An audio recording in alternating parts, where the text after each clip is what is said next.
विद्यार्थियों, आज हम परिमेय संख्याओं की प्रश्नावली, जो पहली प्रश्नावली है अभ्यास 1, उसको हल करेंगे।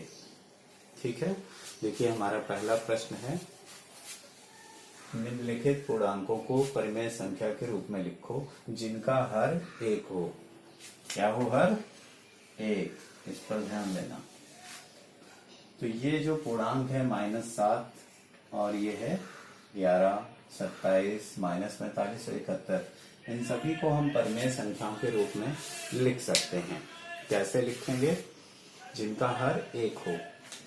तो देखिए बहुत आसान है इसका हल।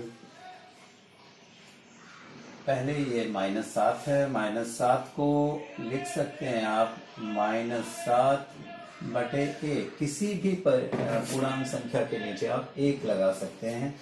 ऊपर अंश है, नीचे हर है और इसका मान यही रहेगा, मान नहीं बदलेगा, -7/1। दूसरी संख्या आपकी, ये पहला हो गया है, और दूसरी संख्या आपकी है 11, तो इसको आप लिख सकते हो 11/1। और दूसरी संख्या है 27, इधर कर देते हैं। दूसरी संख्या 27 को आप लिख सकते हैं 27/1। इसी तरह से -45 है, इसको आप क्या लिख सकते हैं? -45/1। ये जो 71 है, 71 को आप एक अंक को आप स्वयं करेंगे।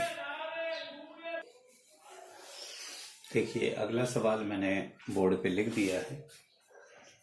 प्रश्न संख्या 2 अभ्यास 1 का -4/5, ये एक परिमेय संख्या है। तो इसको परिमेय संख्या का रूप बदलना है आपको। परिमेय संख्या के रूप में लिखिए जिसका अंश क्या है? अंश है खाली जगह, तो आपको बताना है कभी अंश 8 हो। ऊपर जो संख्या है वो अंश कहलाती है, तो अंश की वैल्यू 8 हो यहां पर पहले। और दोबारा जब करेंगे तो अंश को हम -16 में बदलेंगे, और फिर तीसरी बार फिर से इसी परिमेय संख्या को लिखेंगे तो उसका अंश 20 करके लिखेंगे, फिर -24। कैसे करते हैं देखिए। पहले वाला हल का, तो इस वाले प्रश्न को करने के लिए पहले हम परिमेय संख्या जो दी गई इसको लिख लेंगे -4/5। इसको अंश और हर को आप पहले भी पिछली क्लास में पढ़ चुके हैं। किसी भी भिन्न में अंश और हर को एक जैसी संख्या से गुणा कर सकते हैं, तो संख्या का रूप ऊपर नीचे संख्या बदल जाएगी, पर पूरी जो संख्या है परिमेय संख्या या भिन्न, वो नहीं बदलती है। तो यहाँ पे ये जो परिमेय संख्या है, इसमें ऊपर हम 8 लाना चाहते हैं। 8 लाने के लिए हमें 4 का दुगना करना पड़ेगा। कितने गुना? दुगना। -4 गुणे 8। नीचे भी जो 5 है उसको गुणा 8 से, यानी ऊपर नीचे हमने 8 से गुणा कर दिया। नहीं, तब तो बहुत ज्यादा हो जाएगा, इसको 8 से गुणा नहीं करेंगे। इसको हम लोग गुणा करेंगे कितने से? 2 से। दुगना करने पर ऊपर 8 हो जाएगा, तो कितना हो गया? 4 दूनी 8, और ये -8 हुआ, और नीचे हो गया 10। क्या समझे? कितने से गुणा की? 2 से। अब यहां पर 16 लाना है, अंश 16 हो। इसका अंश ये कितना है? अंश तो अभी तो हुआ नहीं, ये तो प्लस का 8 लाना था। क्यों? प्लस का 8 लाना है, +8 है। तो एक बार और आप कर सकते हैं, इसको -1 से गुणा करेंगे। यहाँ पर -1 से गुणा करें, यहाँ -1 से गुणा करें, तो चिन्ह ऊपर का बदल जाएगा। माइनस माइनस की गुणा प्लस होती, ये +8 हो गया, और नीचे -10 हो गया। ठीक है, ये आपका सवाल लग गया। इसी प्रकार आप खा वाला प्रश्न कर सकते हैं। खा वाले में यही जो परिमेय संख्या आप लिख लेते हैं, और ऊपर आपको -16 लाना है। तो -16 लाना है, तो -4 को कितने से गुणा करें कि 16 हो जाए? यहाँ पर कितने से गुणा करें 4 को कि 16 हो जाए? 4 को गुणा करेंगे 4 से। 4 को यहाँ भी 4 से गुणा की, 4 चौको 16, ये हो गया -16 क्योंकि एक संख्या ऋणात्मक है दूसरी धनात्मक है, गुणा होने पर माइनस रह जाएगा और 4 × 4 4 चौको 16 हो जाएगा और 4 पंचे 20 5 चौको 20। ये उत्तर दूसरा उत्तर हो गया। इसी प्रकार से आप ये वाला और ये वाला स्वयं लगाकर देखें। अब आपकी स्क्रीन पे यहाँ पे बोर्ड पे जो सवाल दिख रहा है आपको, प्रश्न संख्या 3 है। इसमें लिखा है कि -5 बटे -7 को ऐसी परिमेय संख्या के रूप में लिखो जिसका हर खंडका में 7 हो, -14 हो, या हर उसका 21 हो, या हर -35 हो। तो ये हर बदल रहा है किस संख्या का, इस संख्या का। तो इस संख्या को हम लिख देंगे और नीचे पहले का खंड के लिए 7 लाएंगे। ये -7 पहले से लिखा है, इसमें +7 लाना है आपको। तो पहला खंड का हल का को जो हल करेंगे हम लिख लेते हैं और ये -5 संख्या लिख लेते हैं। ऊपर है -5, नीचे है -7। ये परिमेय संख्या -5 बटे 7 है। नीचे हर जो है अभी -7 है यानी ऋण 7 है। ऊपर कैसा है, ऋण 5। तो इसको आप फिर से लिखें और यहाँ कितने से गुणा करेंगे, ये प्लस बन जाए। 7 लाना है आपको। कितना लाना है, हर को 7 करना है। यहाँ 7 होना है तो -1 से गुणा करें, जिससे माइनस की गुणा होगी प्लस हो जाएगा, खत्म हो जाएगा। नीचे -1 से गुणा की है तो ऊपर भी -1 से गुणा करेंगे। ऊपर माइनस की गुणा होगी, माइनस और माइनस की गुणा प्लस होगी तो 5 एकम 5 लिख लेंगे पहले और माइनस कट जाएंगे या आपके ये धन हो जाएंगे। और नीचे इसकी और इसकी गुणा होगी तो ये हो जाएगा 7, 7 एकम 7 और चिन्ह प्लस का। तो ये उत्तर हो गया 5 बटे 7। दूसरा खंड जो खा है उसमें आपको हर क्या बनाना है, हर बनाना है -14। -14 बनाना है और संख्या आपकी परिमेय संख्या है -5 बटे -7। तो फिर से लिख लेते हैं एक बार, -5 बटे -7। नीचे किससे गुणा करें कि -14 हो जाए। माइनस तो पहले से लगा हुआ है। 7 दूनी 14 होता है, दुगना करना है तो केवल 2 से गुणा करेंगे। ऊपर भी 2 से गुणा करनी ही पड़ेगी आपको। फिर यहाँ पर हो जाएगा 5 दूनी 10 तो माइनस का 10 हुआ और यहाँ 7 दूनी 14 और ये चिन्ह माइनस रहेगा, तो -14 नीचे आ गया। इसी प्रकार के शेष 2 खंड ये वाला और ये वाला आप गृह कार्य में करके दिखाइएगा। ओके, इस समय बोर्ड पे प्रश्न संख्या 4 लिखी हुई है। लिखा है निम्नलिखित परिमेय संख्या के हर को धनात्मक बनाइए। जितनी भी आप देख रहे हैं यहाँ पे परिमेय संख्या -9 बटे -11 और आगे सभी का जो हर है वो माइनस में है, ऋणात्मक है। -19 है, -13 है, तो ये सभी ऋणात्मक हैं। इनको आपको धनात्मक बनाना है। आपको पता है कि माइनस वाली संख्या को किसी माइनस वाली संख्या से गुणा करें तो माइनस एक एकम 1 लिखें और माइनस की गुणा प्लस हो जाती है। तो प्लस को लिखने की जरूरत नहीं, सिर्फ ऐसे लिख देंगे, धनात्मक संख्या हो जाती है। तो माइनस की गुणा होने पे प्लस संकेत हो जाता है, संख्या धनात्मक हो जाती है। आप जैसे हल करेंगे इसको, पहले सवाल को, पहले खंड को हल करना है तो हल करें। -9 बटे -11 जो दी गई संख्या उसको एक बार लिख लेंगे, फिर एक बार दोबारा लिखेंगे जिससे कि सही पता चले आपने क्या किया है। यहाँ ऊपर और नीचे गुणा करनी है तो इसको धनात्मक बनाना है, धनात्मक यानी प्लस। तो गुणा करेंगे माइनस की संख्या 1 से, क्योंकि हमें 11 नहीं बदलना है, केवल इसको प्लस में बदलना है। तो यहाँ पे -1 से करनी पड़ेगी। तो दोनों ऊपर नीचे अंश और हर को आपने -1 से गुणा किया। ऊपर गुणा होगी 9 एकम 9 और चिन्ह माइनस प्लस करके लिखे जाएंगे। तो प्लस हम लिख नहीं रहे हैं, आप चाहें तो ऐसे लिख सकते हैं। और नीचे 11 एकम 11 लिखेंगे और माइनस की गुणा प्लस होती है, प्लस लिखना आवश्यक नहीं होता है तो हम यहाँ पे ऐसे लिख देंगे। ठीक है। ये सवाल हल हो गया। इसी प्रकार से आप इसको बनाकर देखेंगे। मैं इसको बना देता हूँ, बाकी दो जो आप हैं वो खुद करेंगे। हाँ वाले को हल करना है, इसको हल करना है। तो यहाँ पर 11 माइनस 17 नीचे है। इसको एक बार फिर से आप लिखें 11 माइनस 17। नीचे आप दिखाएं कि हमने गुणा की है किससे, -1 से। ऊपर भी आपने -1 से गुणा कर दी। तो 17 एकम 17 ये धनात्मक हो गया, और 11 की गुणा 1 से होगी, 11 एकम 11, लेकिन ये ऋणात्मक हो गया। अच्छा, आप एक चीज देख रहे होंगे कि जब दोनों प्लस थे तो दोनों ही खत्म हो गए। लास्ट में संख्या, ये संख्या इसके बराबर ही है, और इसका हर जो है वो माइनस में है, ऋणात्मक है, इसका हर धनात्मक है। इसी प्रकार इसमें आप देखें कि ऊपर पहले धनात्मक था, नीचे ऋणात्मक था, लेकिन जो उत्तर आया उसमें ऊपर ऋणात्मक हो गया, नीचे धनात्मक हो गया।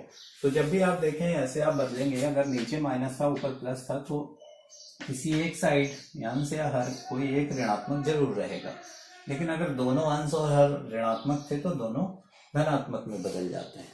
ठीक है, तो इस तरह से ये वाले का जो नीचे ये क्या है, हर को धनात्मक करना था, तो ये धनात्मक हो गया है। ठीक है, ओके। प्रश्न संख्या 5 में आपके पास कई परिमेय संख्याएं लिखी हुई हैं। इनके अंश को धन पूर्णांक बनाना है। ठीक है, अंश कौन सा, ये ऊपर वाला अंश है, और नीचे वाला क्या कहलाता है, हर। तो अंश को धनात्मक बनाना है, तो आप ऊपर -1 से गुणा करेंगे, जिससे ऊपर धन हो जाए, तो नीचे भी -1 से गुणा करेंगे तो नीचे वाली संख्या ऋण हो जाएगी। 7/13, इसको ऊपर गुणा करेंगे -1 से, नीचे गुणा करेंगे -1 से। गुणा ऊपर अगर माइनस से किए तो नीचे भी -1 से, उसी संख्या से करनी पड़ती। तो ऊपर हो गया माइनस की गुणा 7 एकम 7, और ये धनात्मक हो गया, मैं लिख नहीं रहा। 13 एकम 13 लिखेंगे, लेकिन चिन्ह ये प्लस है, ये माइनस है, तो माइनस का चिन्ह रहेगा। ये आपका उत्तर हो गया। इसी प्रकार इसमें चेंज करेंगे तो -11 बटे -19। फिर से लिखा, अंश को आपको धनात्मक बनाना है, अंश को धनात्मक बनाना है, तो ऊपर -1 से गुणा होगी, नीचे -1 से गुणा करेंगे, तो ऊपर 11 एकम 11, लेकिन माइनस की गुणा प्लस हो गई, और 19 एकम 19 ये प्लस आई, यानी ऊपर नीचे माइनस है तो वो प्लस ही रह जाता है। ठीक है, धनात्मक हो गई। इसी प्रकार आप इसको परिवर्तित करें। ये दो सवाल आप लगा लें अपने। प्रश्न संख्या 6, इसमें आपको बताना है कि नीचे कुछ परिमेय संख्याएं दी हुई हैं, इनमें कौन कौन सी परिमेय संख्याएं धनात्मक हैं। ठीक है, कैसे बताएंगे कौन सी धनात्मक है। जैसा कि मैंने बताया था अपने लेक्चर में कि जो ऊपर और नीचे दोनों माइनस हैं, वो वाली धनात्मक हो जाएंगी, क्योंकि माइनस कैंसिल हो जाएगा, कट जाएगा। या फिर आप -1 से ऊपर नीचे गुणा करेंगे तो ये दोनों धनात्मक हो जाएंगे। तो ये धनात्मक है। क्यों धनात्मक है, ऊपर अगर आप -1 से गुणा करें, -1 से नीचे -1 से ऊपर, तो ऊपर हो जाएगी 9/13, तो ये धनात्मक हुई, धनात्मक संख्या। जबकि इसमें माइनस खत्म नहीं होगा कभी भी, ये ऋणात्मक रहेगी। आप अगर माइनस से गुणा करते हैं तो ऊपर माइनस हो जाएगा, नीचे प्लस हो जाएगा, ऊपर ऋण हो जाएगा, नीचे धन हो जाएगा। तो ये वाली ऋणात्मक है, जिसमें एक ही जगह पर नेगेटिव है वो ऋणात्मक, ऋण चिन्ह खत्म नहीं होगा। इसमें भी ये भी ऋणात्मक है। और ये वाली कैसी है, ये भी ऋणात्मक। ठीक है, तो केवल ये वाली जो संख्या है वो धनात्मक है। ये बोर्ड पे प्रश्न संख्या 7 लिखी हुई है, कौन सी परिमेय संख्याएं ऋणात्मक हैं। इसमें कुछ संख्याएं लिखी हुई हैं, आप देख रहे हैं यहाँ पर, ये का है, खा, ग, घ, 4 सवाल हैं। आपको ये 4 तरह की संख्याएं दी हुई हैं, मैं आपको बताना है कौन सी ऋणात्मक है। तो आप जल्दी से बताएंगे, ये वाली ऋणात्मक है, क्योंकि अगर आप इसमें माइनस खत्म करना चाहो, खत्म नहीं होगा, कहीं ऊपर या नीचे जरूर रहेगा, तो ये वाली जहाँ पे अंश या हर में से कोई एक ऋणात्मक है वो ऋण चिन्ह खत्म नहीं होगा, इसलिए ये ऋणात्मक। आप करके भी देख सकते हैं। अगर आप -7/11 है, इसको आप ऊपर -1 से गुणा कर दें, नीचे -1 से, तो माइनस ऊपर तो खत्म हो जाएगा, 7 एकम 7 और माइनस माइनस प्लस हो गया। लेकिन 11 एकम 11 और ये 11 माइनस के रहेंगे। ठीक है, ऊपर प्लस हमने लिखा नहीं है, प्लस लिखना जरूरी नहीं है, तो ये ऋणात्मक संख्या है। इसी प्रकार से आप बता सकते हो इसमें ये कैसी है, ऊपर नीचे दोनों माइनस, तो माइनस माइनस कट जाएंगे। आप ऐसे समझ के ऐसे कैसे काट दीजिए, ये +6/13 है ऐसे समझिए। या अगर आप ऐसे नहीं करते हैं, बिल्कुल सही रीत से करते हैं, तो इसको आप -6/13 को -1 से गुणे -1 करते हैं, तो ये 6/13 बचेगा, ये धनात्मक है। ठीक है, इसी प्रकार शेष 2 में आप बता सकते हैं कौन सी परिमेय संख्या ऋणात्मक है। तो देखिए ये वाली कैसी है, ऋणात्मक, और इसमें ऊपर भी माइनस नीचे भी माइनस है, माइनस माइनस का ये कट जाएगा, तो ये 21/23 आ जाएगा आपको, ये धनात्मक होगी। ठीक है, तो कौन कौन सी ऋणात्मक, एक ये और दूसरी ये वाली ऋणात्मक है। आपके सामने प्रश्न संख्या 8 है।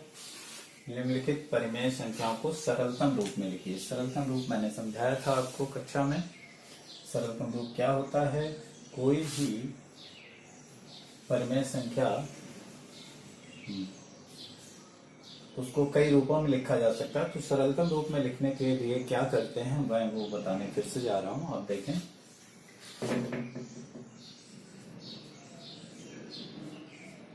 सबसे छोटा रूप होता है वही सरलतम रूप होता है। तो यहाँ पर पहला सवाल है -9/12।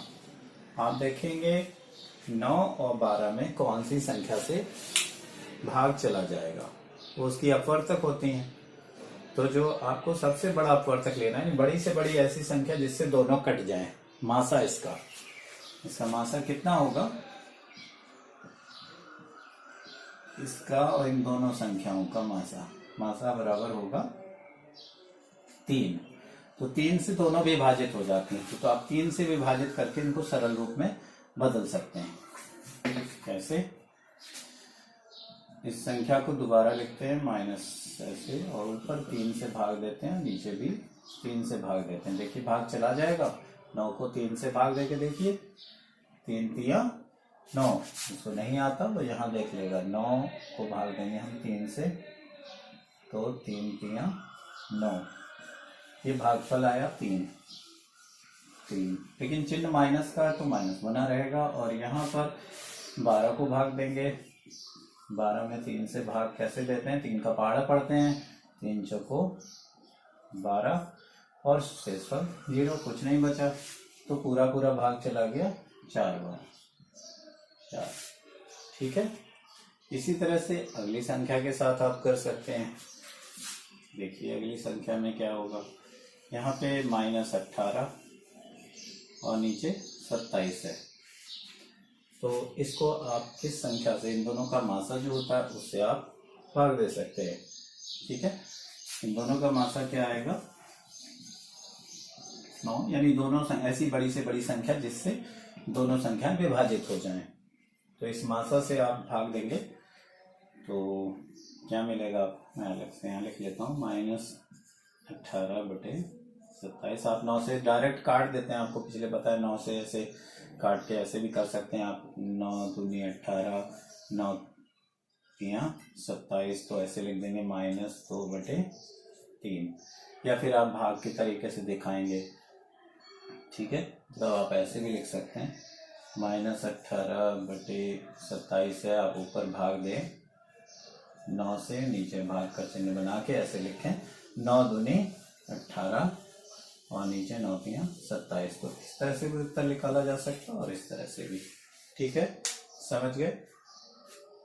तो शेष 2 खंड हैं आपके पास, इनको आप स्वयं करेंगे। ठीक, अगला सवाल नंबर 9 है, रिक्त स्थान भरें। इसमें परिमेय संख्या दी है, आप खंड का को देखें, परिमेय संख्या -3/4 ये लिखी हुई है। ये चीज किसके बराबर हो सकती है, इसकी समतुल्य संख्या है, उसी के बराबर ही ये संख्या लिखनी है आपको। तो देखिए अगर यहाँ पर नीचे -20 है और यहाँ पे 4 है, तो इसका मतलब 4 का पहाड़ा पढ़ के आप देखें कि 20 कितनी बार में आता है। 4 एकम 4, 4 दूनी 8, 4 तीन 12, 4 चौक 16, 4 पंचे 30, 5 से गुणा करने पर। लेकिन ये माइनस है, तो आप अगर यहाँ पे -5 से गुणा करते और यहाँ पर भी गुणा करते -5 से, क्योंकि अगर नीचे -5 से गुणा हुई है तो ऊपर भी -5 से गुणा होगी। तो आप देखें ऊपर कितना आ जाएगा। नीचे तो 4 पंचे 20, -20 हो जाएगा, सही है। ऊपर भी -5 से गुणा होगी तो बिल्कुल सही आएगा उत्तर। तो 5 तिया 15 और माइनस माइनस ये वाले कट जाएंगे तो 15 आएगा। ठीक है, समझ गए। इसी तरह से यहाँ पे क्या आएगा, तो आप फिर से देखेंगे इसको। यहाँ पर अगर हम -5 से गुणा नहीं करते हैं तो संख्या आपकी कितनी थी, फिर से मैं लिख देता हूँ, -3/4। तो अगर आप अब 28 लाना चाहते हैं नीचे, तो यहाँ पे आपको 7 से गुणा करनी पड़ेगी। तो नीचे 4 सत्ते 28 हो जाएगा, बिल्कुल सही हो जाएगा। लेकिन ऊपर भी अब 7 से गुणा करेंगे तो 3 सत्ते 21 और ये वाला माइनस यहाँ पर आ जाएगा। तो इस तरह से ये सही आ गया जो पूछा गया था। यहाँ पर देखें, यहाँ पर दूसरे सवाल में लिखा हुआ है कि 8 और यहाँ पे 5 लिखा, -8 -5। तो नीचे हर में यहाँ पे 8 है, -8 है और यहाँ पे 24 है। तो आप इसको 8 का पहाड़ा पढ़ के देखिए 24 कितनी बार में आता है। 16, 8 तिया 24, 3 से गुणा करने पर आएगा। लेकिन यहाँ पे माइनस नहीं है, यहाँ पे माइनस है, तो एक -3 से गुणा करेंगे, ऊपर भी -3 से गुणा करेंगे। ठीक, जब भी नीचे गुणा करते हैं तो ऊपर उसी संख्या से गुणा करनी पड़ती है। तो नीचे तो 8 तिया 24 हो गया, प्लस का 24, तो ऊपर कितना हो जाएगा, 5 तिया 15 लिखेंगे और ये माइनस माइनस खत्म हो गए तो प्लस में 15। ठीक है, अब ऊपर यहाँ 25 है, नीचे क्या है वो पता नहीं है, तो हम फिर से इसको मिटा के आपको दिखा देते हैं। कॉपी पे मिटाएंगे नहीं, आप अलग से लगा देंगे। ठीक है, दोबारा से लिख के। तो यहाँ पर ऊपर है 25, यहाँ पे है 5, तो 5 का पहाड़ा पड़िए 25 कितनी बार में आता है, 25, 5 से गुणा करने पर आता है। लेकिन ऊपर +25 है, यहाँ पे माइनस लगा हुआ है, तो आप इसको भी माइनस कर दें, माइनस माइनस की गुणा प्लस हो जाती है, तो 25 ठीक हो गया। अब ऊपर आपने -5 से गुणा की, नीचे भी -5 से गुणा करेंगे। तो 8 पंचे 40 आएगा, लेकिन माइनस माइनस प्लस हो जाएंगे। ठीक है, खाली जगह भर गई। ओके, ये भी सवाल हो गया। देखिए अगला प्रश्न 10 आपके बोर्ड पे लिखा हुआ है। प्रत्येक परिमेय संख्या की 3 और समतुल्य संख्या लिखिए। तो यहाँ पे पहला खंड है 2/5 संख्या दी हुई है। ये एक परिमेय संख्या, इसकी समतुल्य संख्या नहीं जो इसी के बराबर हो, लेकिन इस दिखने में इससे बड़ी होगी इसी के बराबर, लेकिन अंश भी बड़ा होगा, हर भी बड़ा होगा, वो समतुल्य संख्या होगी। तो कैसे कर सकते हैं, देखिए पहले आप कैसे प्राप्त करते हैं। आप कभी 2 से गुणा कर दीजिए, कभी 3 से गुणा कर दीजिए, कभी 4 से कर दीजिए, या -2 से गुणा कर दीजिए, -3 से, -4 से, तो आपको समतुल्य संख्याएं मिल जाएंगी। केवल 3 समतुल्य संख्याएं लिखनी है आपको। ठीक है, तो 3 ही समतुल्य संख्याएं लिखनी है। देखिए कैसे लिखेंगे। पहले आप ऊपर नीचे 2 से गुणा, मन में गुणा कर सकते हैं आप, यानी हम ऊपर 2 से गुणा कर दें, नीचे 2 से गुणा कर दें, तो क्या मिलेगा, 2 दूनी 4 और नीचे 5 की 2 से गुणा हुई, कितना मिलेगा, 5 दूनी 10। अब अगर आप 2 से गुणा नहीं करें, आप चाहें तो 3 से गुणा कर दें, तो क्या अगली संख्या मिलेगी, हाँ मिलेगी बिल्कुल, 3 दूनी 6 और 5 तिया 15। तो आपके पास 3 समतुल्य संख्याएं हो गई। एक तो ये थी, अच्छा 3 और लिखनी, तो अब की आप क्या करिए, 4 से गुणा कर दीजिए, ऊपर 4 से गुणा कर दीजिए, 4 दूनी कितना हो जाएगा, 4 दूनी 8 हो जाएगा, और यहाँ पे 5 को 20। ठीक है, तो पहली परिमेय संख्या, दूसरी, तीसरी, एक, दो और तीन परिमेय संख्याएं समतुल्य परिमेय संख्या और लिख दी। ये सभी 2/5 के बराबर, ये वाली भी 2/5 के बराबर, ये भी और ये भी 2/5 के बराबर। इसी प्रकार आप इसको कर सकते हैं। ठीक है, एक बार 2 से ऊपर नीचे गुणा कीजिए, फिर 3 से कीजिए, फिर 4 से कीजिए। ठीक है, तो ये वाला आप करके बताएंगे।